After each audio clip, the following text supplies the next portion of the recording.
이 송아지에게 은총을.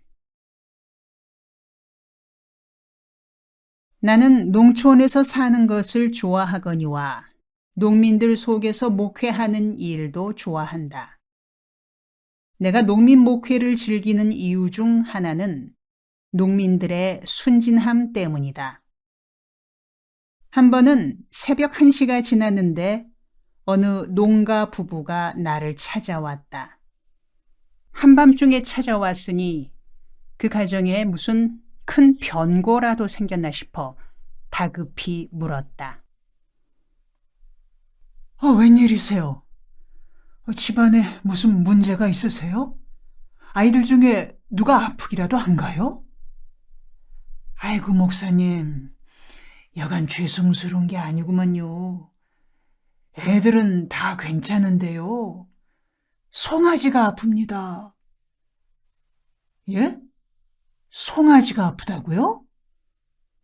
송아지가 아프면 수의사한테 가셔야지. 왜 저에게 왔죠? 예, 수의사보다는 목사님이 더 미더워서요. 수의사를 부르러 나섰다가 발길을 이리로 옮겼습니다요. 그래요? 날 수의사보다 더 믿는 건 좋은데 제가 할 수 있는 게 뭘까요? 목사님이 우리 집으로 가셔서 안수기도 좀 해주십사 하고 왔습니다. 안수기도를요? 아니, 사람 안수입니까? 송아지 안수입니까? 아유, 아픈 사람은 없다니까요. 송아지 안수를 해주십사는 거죠. 나는 기가 차서 말이 나오지 않았다. 세상에 살다가 사람도 아닌 송아지 안수를 해달라니 참 별일이었다. 보세요, 내외분.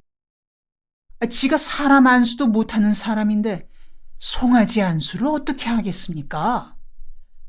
아유, 목사님, 그래도 어쩝니까? 그 송아지가 보통 송아지가 아니잖아요. 송아지가 잘못돼서 죽기라도 하면 큰일이죠. 하나님 영광을 가리는 일이 되지 않습니까? 그래서 염치불고하고 이렇게 왔습니다. 그 부부의 말대로 그 송아지는 보통 송아지가 아니었다. 부부의 10년간 기도와 정성이 깃들인 송아지였다. 만약 잘못돼 죽기라도 하는 날이면 정말 큰일이 날 송아지였다. 그 송아지에 얽힌 사연은 이러했다. 남편은 총각 시절에 젖소 목장의 목부였다. 착하고 야무진 지금의 아내를 만난 그는 결혼식을 올리자마자 굳게 다짐했다. 알뜰히 저축하여 젖소 송아지를 사모아 자립 농장을 세워보자는 결심이었다. 당신은 젖소 한 마리를 키우면 한 달에 10만 원의 수입을 올릴 수 있던 때였다. 즉, 암송아지 한 마리를 사서 2년을 먹이면 어미소가 되고 그때부터 젖을 짜면 한 달에 10만 원의 수익을 손에 쥘 수 있는 것이다. 그런데 어미소가 수송아지를 낳으면 농부들은 크게 실망한다. 사람과는 달리 젖소 순놈은 쓸모가 없다. 사료만 축내고 우유는 짜내지 못하니 환영받을 리 없다. 반면에 암송아지를 낳으면 크게 기뻐한다. 암송아지를 잘 번식시켜 젖소 10마리만 확보하면 웬만한 월급쟁이보다 수입이 낮다. 그래서 그들 부부는 신혼 첫날 밤부터 꿈을 꾸었다. 알뜰살뜰 돈을 모아 암송아지 한 마리를 사서 정성껏 길러 10마리까지 늘려나가 장차 자립농장을 세우려는 계획을 세웠다. 그런데 본인들 말에 따르면 10년 세월에 원하던 송아지는 못 사고 원치 않던 애새끼들만 넷이나 낳았다는 푸념이었다. 그들이 결혼하던 당시에 송아지 값이 45만 원이었는데 부부가 밭일 논일을 열심히 하여 45만 원을 저축하고 나면 송아지 값은 70만 원으로 올라 있었다. 다시 70만 원을 모으는 일에 도전했지만 아이들이 연이어 태어나니 저축이 쉽지 않았다. 게다가 어렵게 돈을 모아 70만 원에 이르면 엎친 데 덮친 격으로 암송아지 값은 그새 120만 원으로 올라가 있었다. 부인은 낙심하여 이르기를 결혼 생활 10년에 원하는 송아지는 못 마련하고 별로 원치도 않던 사내 아이들만 넷이나 거느리게 되었으니 누가 우리 애들 데리고 가고 송아지 한 마리씩 주었으면 좋겠다고 푸념하곤 했다. 이제 다시 120만 원 모으는 일을 시작했지만 걱정스러운 일은 돈을 모으는 동안 또 송아지 값이 뛰어버릴까 봐 염려된다고 했다. 2달 전에 그 말을 전해 듣고 그들의 정성이 갸륵하다는 생각이 들어 나는 신용조합에 보증을 서서 50만 원을 빌리게 해주었다. 그리하여 그들 부부는 그간에 모은 돈 70만 원을 합쳐 마침내 예쁜 암송아지 한 마리를 사게 되었다. 결혼 생활 10년 만에 송아지를 사던 날 부부는 얼마나 기뻤던지 잔치를 열었다. 금요일 구역 예배 시간에 교인들을 초청해 호박지짐에 단수를 만들어 잔치를 벌였다. 그런데 바로 그 송아지가 병이 들어버렸다며 새벽 1시에 부부가 찾아와 송아지에게 안수 기도를 해달라고 한 것이다. 나는 난처하기 이를 데 없었다. 사람에게도 안수 기도를 못하는 내가 송아지에게 어떻게 하란 말인가. 목사에게 부탁할 일이 따로 있지 어떻게 이렇듯 터무니없는 부탁을 한단 말인가. 나는 못마땅한 생각이 들었다. 그러나 진지하게 나를 쳐다보고 있는 부부의 눈동자를 보고는 도저히 거절할 엄두가 나지 않았다. 나는 거절하기를 포기하고 속으로 말했다. 할 수 없다. 농촌 목회하려면 이런 일도 감수해야겠지. 송아지든 강아지든 가서 부딪혀보는 수밖에 없다. 이런 생각을 하며 그들 부부에게 앞장서라 이르고는 따라 나섰다. 시오리는 좋게 되는 길을 부부가 비춰주는 손전등 불빛을 따라갔다. 외양간에 이르니 등에 담요를 덮은 송아지가 기다리고 있었다. 부부는 송아지 양편에 서더니 고삐를 잡으며 안수 기도를 해달라는 몸짓을 취했다. 나는 어쩔 수 없이 송아지 정수리에 손을 얹으며 눈을 감고 소리 높여 기도하기 시작했다. 하나님 아버지, 이 송아지에게 은총을 베풀어 주시옵소서. 이 송아지가 지금 기침을 심하게 하고 콧물을 흘리고 있습니다. 만약에 폐렴이라도 걸려 실패하는 날이면 이들이 10년간 쌓은 정성이 무너집니다. 하나님, 저도 보증 섰습니다. 하나님께서 이 송아지를 꼭 회복시켜 줄 줄로 믿고 예수님 이름으로 기도드렸습니다. 아멘. 내가 아멘으로 기도를 마치니 그들 부부도 정성 들여 아멘을 따라했다. 이틀 뒤에 부인이 온 얼굴에 웃음을 가득 띤 채 사택에 와서 말했다. 목사님, 나았습니다. 송아지가 말짱해졌습니다. 감사합니다.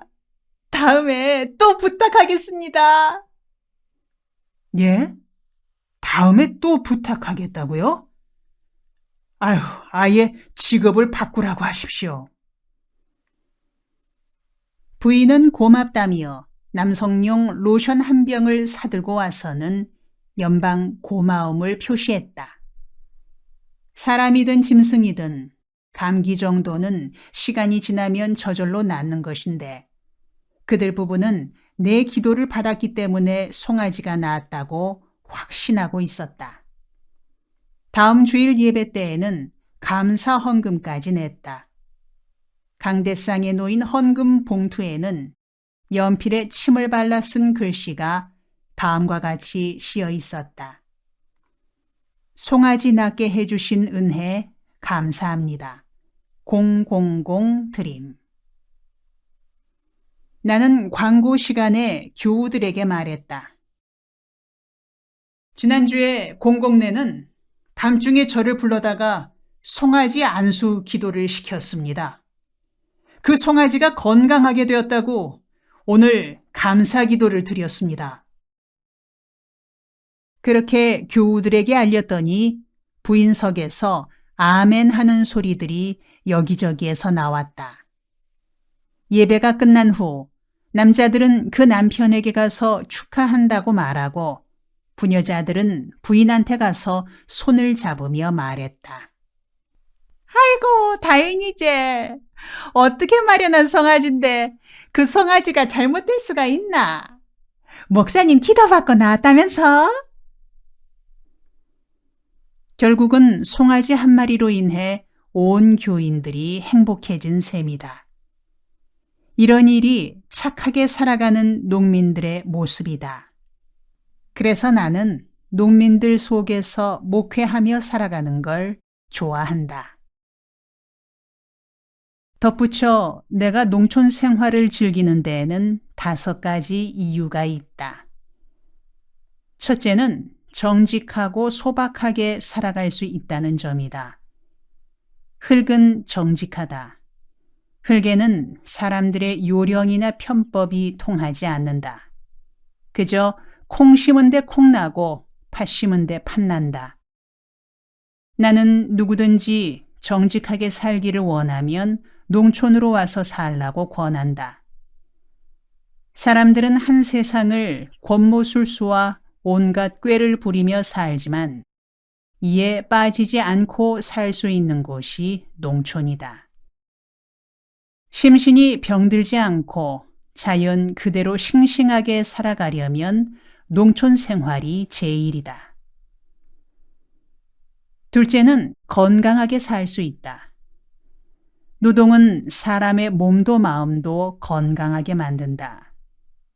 더욱이 농촌의 맑은 공기, 신선한 바람, 깨끗한 물 속에서 일찍 일어나 일하고 일찍 잠자리에 들며 살아가면 건강한 삶을 누릴 수 있다.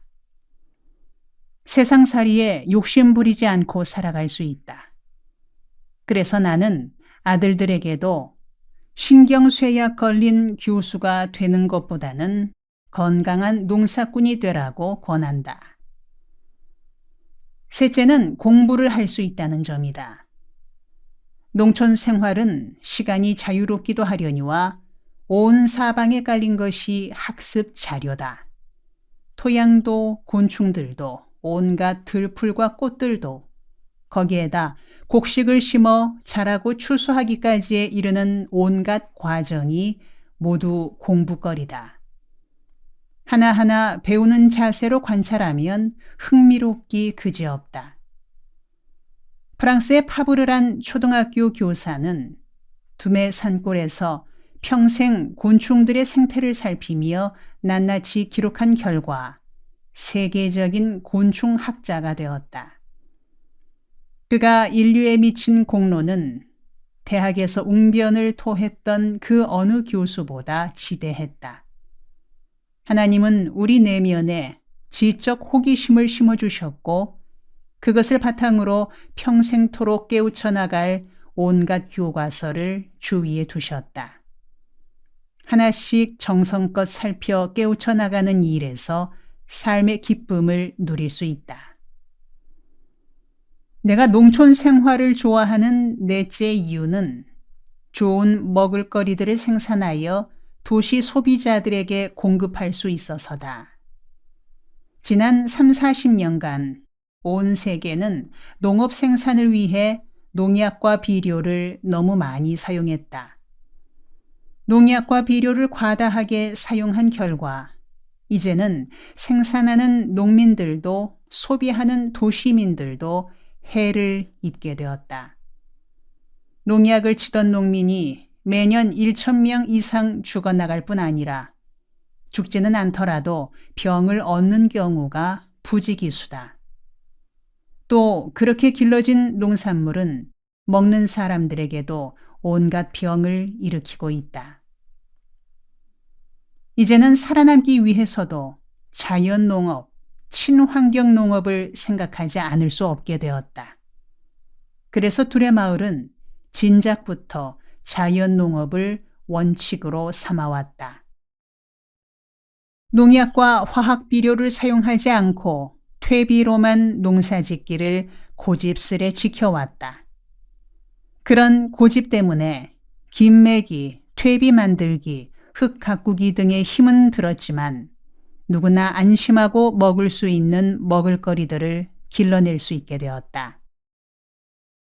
이제는 시절이 바뀌어 온 세계가 환경농업에 관심을 기울이고 자연농업을 권장하고 있다. 우리도 모르는 사이에 두레마을은 이 분야에서 개척자가 되었고 선구자가 되어 가고 있다. 이 얼마나 고맙고 자랑스러운 일인가.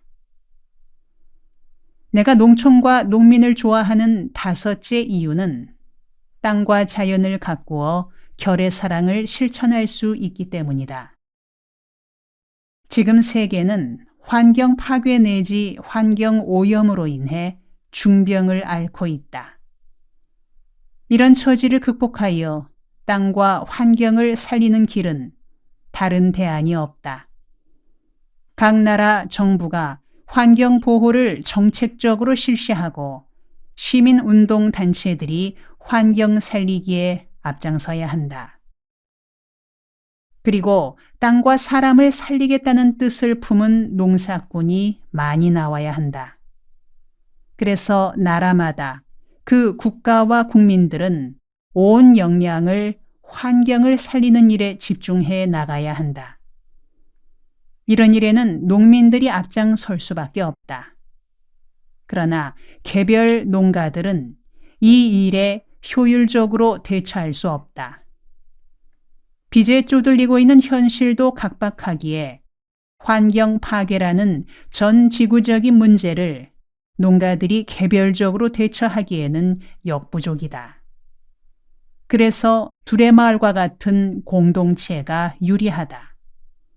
공동체는 인력과 자원과 지식이 모여 있기에 마음만 먹으면 힘을 발휘할 수 있다. 특히나 우리 결의가 몸담아 살아가고 있는 이 땅 한반도는 산천이 빼어나다. 남과 북을 막론하고 온 나라가 마치 잘 가꾸어진 정원 같다. 나는 직업상 외국 여행이 잦은 편이다. 5대양 6대주에 안 가본 곳이 거의 없다. 그렇게 여러 나라를 다니노라면 자연히 그곳과 우리 땅을 비교해 보게 된다. 그럴 때마다 나는 우리 국토가 빼어나게 수려함을 느낀다. 우리 국토는 어느 곳을 가든 자연 경관이 지루하지 않다. 보면 볼수록 친밀감을 준다. 말 그대로 친화적이다. 연이어지는 산등성이며 산자락에 다소 곳이 엎드린 마을들이며 골짜기 사이로 흐르는 개천들은 볼 때마다 정겨움을 느낀다. 온 국토가 하나의 정원이다. 이런 아름다운 땅을 오염시키고 허물어뜨리는 것은 얼마나 큰 범죄인가. 나는 최근 몇 년 사이에 북한을 4번 다녀왔다. 북한 땅을 다니노라면 그 허물어진 땅과 사람들의 모습에 절로 한숨이 나오고 탄식을 멈출 수 없다. 아, 슬프고 슬프다. 이렇게 아름다운 산천과 착한 백성들이 이다지도 허물어지게 되다니. 이는 단군 일의 재난이고 재난이로구나. 이런 감정이 북받쳐 몸둘 바를 모르게 된다. 나무를 다 베어버려 나무 한 그루 찾아볼 수 없는 산들이 많다. 산에 나무가 없으니 비가 올 때마다 홍수가 일어나고 홍수에 논과 밭이 묻혀 황무지로 변했다. 굶주리고 헐벗은 인민들이 호미와 괭이만으로 논밭을 복구하려니 애초에 엄두가 나지 않아 손을 놓고 있다. 그래서 굶주림은 되풀이될 수밖에 없다. 나는 북한 땅을 방문해 이런 광경들을 보고 올 때마다 우선 남한이나마 제대로 가꿔야 하지 않을까 다짐한다. 그런 생각으로 지금 두레마을에서 진행하고 있는 사업이 전국 각 도에 두레마을 공동체 농장을 하나씩 세우는 일이다. 각 도에 널찍한 골짜기를 하나씩 구해 공동체 마을을 세우고 땅과 사람, 자연과 환경을 함께 살려나가는 운동을 펼치는 것이다. 이미 경기도, 전라남도, 전라북도, 경상북도에 터를 닦고 있다. 지금 경상남도의 땅을 물색 중이며 경상남도가 마무리되면 충청도, 강원도에 이어 제주도까지 터를 잡으려 한다. 그렇게 세워진 두레마을들이 힘과 뜻을 합하여 땅을 살리고 사람을 살리는 운동을 펼쳐나가는 것이다. 한 시대를 살면서 이보다 더 보람 있는 일이 또 있겠는가? 해외에도 이미 여러 곳에 두레마을이 세워졌다. 중국 연변에는 150만 평에 이르는 광대한 농장을 1996년에 세웠다.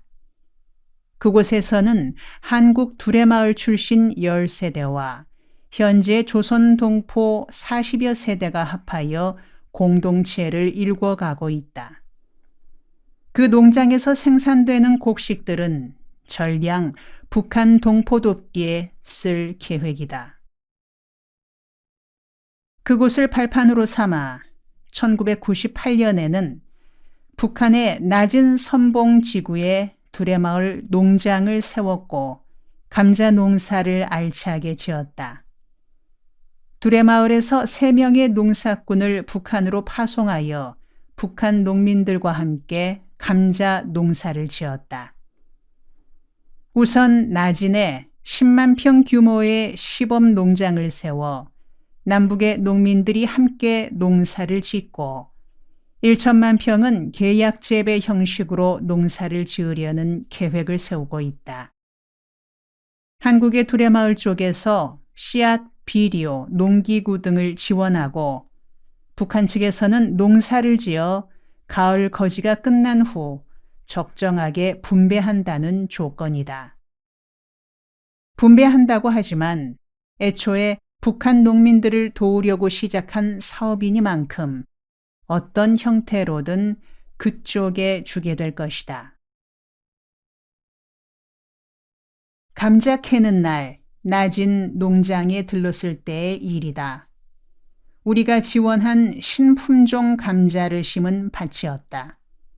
1998년 한국의 대덕단지 과학자들이 연구 개발한 씨감자 40만 개를 북한 측 농장에 들여보냈는데 그 씨가 자라 어느새 수확철에 이른 것이었다. 협동농장의 감자밭에 남녀 일꾼들이 줄지어 앉아 감자를 캐고 있는데 나도 한켠에 끼어들었다. 내 뒤에는 보호자랄까 감시원이랄까 나를 호위하는 사람이 서 있었다. 내 곁에는 30대 후반으로 보이는 여성이 머리에 수건을 쓰고 앉아 감자 캐기에 열중하고 있었다. 얼마가 지난 후 뒤를 돌아보니 감시원이 자리를 비우고 없었다. 화장실을 갔는지 아니면 담배를 피우러 갔는지 보이지 않았다. 나는 옆고랑에서 감자 케이크에 열중해 있는 여인에게 말을 걸었다. 안녕하세요, 아주머니. 감자가 생각보다 더 잘 열렸구먼요. 예, 나쁜 날씨에도 씨알이 잘 열렸구만요. 이런 말이 오고 간 후 우리 사이에는 한참이나 아무 말이 없었다. 내가 또 무슨 말로 말머리를 틀까 생각하고 있는데 그녀가 앞질러 물어왔다. 남조선에는 거지가 많다디요? 그런데 그녀의 모습이 엉뚱했다. 묻기는 분명히 오른편에 앉은 내게 묻는데 얼굴은 반대편으로 돌려져 있었다. 다른 사람들로부터 오해받을 게 염려스러워 얼굴을 돌린 채 말을 거는 것이겠거니 짐작하고는 나도 그녀와 반대편으로 얼굴을 돌리며 대답했다. 거지가 많다뇨? 부자가 많죠. 미태국주의자들한테 얻어먹고 산다디언디요.